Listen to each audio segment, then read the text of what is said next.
बोलिए वृंदावन बिहारी लाल की जय।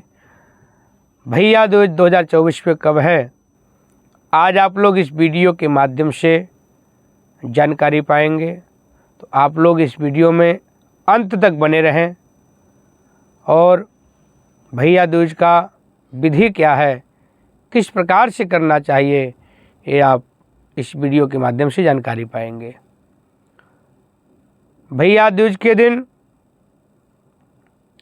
प्रातःकाल हमारी माताएं बहनें सब लोग उठ करके बहुत ही उत्साह के साथ, बहुत ही खुशी के साथ सारी तैयारियां करती हैं, क्योंकि उस दिन भाई को अमर पीठा भी खिलाया जाता है, जिससे बहनों का मानना होता है हमारा जो भाई है वो अमर हो जाए, वह शक्तिशाली हो जाए। ये बहुत ही प्राचीन कथा है और हमारे सनातन धर्म में, हमारे शास्त्रों में इसका उल्लेख है। तो सारी बहनें तैयारियां करती हैं, अनेक प्रकार की पकवान बनाती हैं, जितना ज़्यादा से ज़्यादा व्यंजन बना सकती हैं बहन बनाती है। और कुछ चीज़ें हर जगह का सिलेक्टेड होता है, जैसे आपके यहाँ क्या बनता है, किसी और के यहाँ कुछ और बनता है। इस तरह से हर जगह की प्रथा अलग अलग है। तो जिसके यहाँ जो प्रथा है वो लोग सारी व्यंजन बनाते हैं और सारा व्यंजन बना करके फिर वो लोग अपने पूजा से निवृत्त होकर के, कुछ लोग पहले ही पूजा पाठ से निवृत्त हो जाते हैं, पूजा पाठ पहले ही कर लेते हैं। कुछ माताएं बहनें व्यंजन बनाने के बाद पूजा करती हैं, फिर उस व्यंजन का भोग लगाती है भगवान को। भोग लगाने के बाद एक थाली सजाती है। थाली में क्या क्या रखना है आप बहुत ही ध्यान से सुनेंगे। थाली में सबसे पहले आपको रोली रखना है, कुमकुम जो टीका लगाया जाता है माथे पे। दूसरा जो चीज़ है वह रहेगा अक्षत। ध्यान रखना है अक्षत साबुत होना चाहिए, बिल्कुल साबुत, कहीं से टूटा हुआ अक्षत नहीं होना चाहिए। ये ध्यान रखना है, क्योंकि आपको भाई को अमर करना है और अपने भाई के दीर्घ आयु की कामना के लिए कर रहे हैं। तो सभी माताएं बहनें ध्यान दें, अक्षत साबुत रहेगा। उसके बाद थोड़ा सा हल्दी रख लें, हल्दी, और एक किसी भी पात्र में या लोटा में, आचमनी में जल रख लें। जल में गंगा जल मिक्स करना है और उसमें एक आचमनी डाल दें। आचमनी अगर नहीं है तो चम्मच भी डाल सकते हैं। फिर जब आपके थाली का सारा सामग्री पूर्ण हो जाए, उसमें एक पुष्प रख लें, एक जोत रख लें और एक धूप बत्ती रख लें। सबसे पहले तो ये जो थाली तैयार हुआ है अपने मंदिर के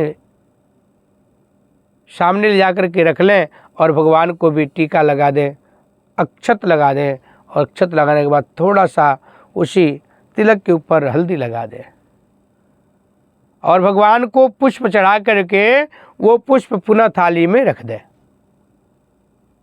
फिर आपके भाई जब आ जाएं तो उनका सबसे पहले जो आपके पास लोटा में गंगा जल है और जल है, उनका हाथ धुला दें, हस्तो प्राचाल्य करा दें। हस्तो प्राचाल्य करने के बाद भाई को सर्वप्रथम टीका लगाएं माथे पर। टीका लगाने के बाद उसी के ऊपर टीका पर 2 अक्षत लगा दें। अक्षत लगाने के बाद थोड़ा सा हल्दी जो आपका है उसका भी टीका लगा दें। हल्दी का टीका लगाने के बाद उस भाई का एक बार आरता कर देना चाहिए। जो उस प्लेट में, उस थाली में आपका जोत है उसको जला करके एक बार आरता कर देना चाहिए, घुमा देना चाहिए भाई के सामने।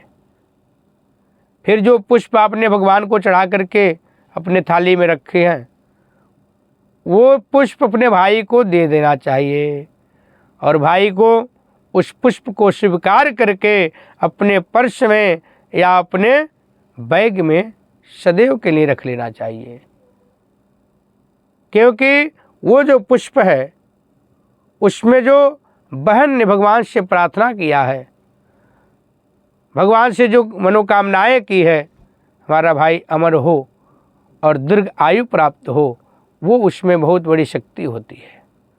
उस पुष्प को बहुत ही अच्छे तरीके से सजो करके रखना चाहिए।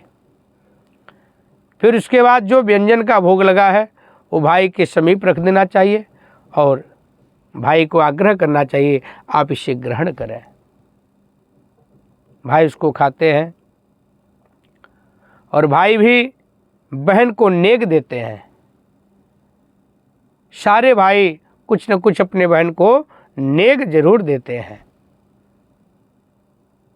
तो ये बहुत बड़ी परंपरा है।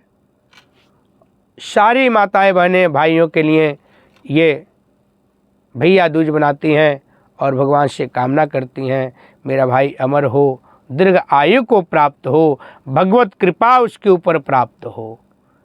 ऐसे अभिलाषाएं लेकर के माताएं बहनें चलती हैं। इस बार 2024 में भैया दूज 3 नवंबर को है। 3 नवंबर 2024 को भैया दूज मनाया जाएगा। तो आप सब लोग बहुत ही उत्साह के साथ, बहुत ही खुशी के साथ भैया दूज का त्यौहार मनाएं और भाई की दीर्घ आयु का और भाई की अमर होने का भगवान से अभिलाषा लेकर के, मनोकामना लेकर के भगवान से प्रार्थना करें और भगवान से बार बार विनती करना चाहिए हम सब लोग सुखी रहें, स्वस्थ रहें, भगवत कृपा बना रहे। पुनः हमारे साथ भगवान बांके बिहारी का जयकारा लगाएंगे। बोलिए वृंदावन बिहारी लाल की जय।